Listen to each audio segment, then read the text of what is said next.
يلا كمل مراجعة. واصنع الفلك بأعيننا.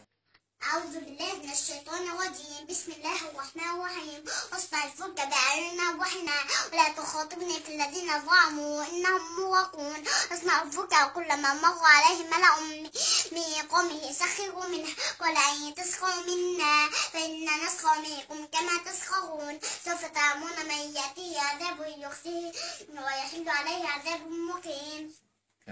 حتى إذا جاء أمرنا فارت النور نحمل فيها من كل زوجين اثنين وأهلك إلا ما سبق عليه القول وما آمن معه إلا قليل. وقال اركبوا فيها بسم الله مجراها ومرساها إن ربي لغفور رحيم.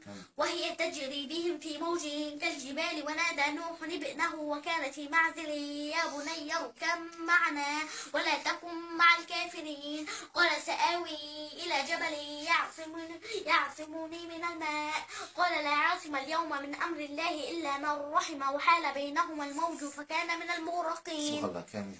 وقيل يا أرض ابلعي ماءك ويا سماء واقلعي وغيض الماء وقضي الأمر واستوت على الجود. وقيل بعدا للقوم الظالمين. ونادى نوح ربه فقال رب إن بني من أهلي وإن وعدك الحق وأنت أحكم الحاكمين.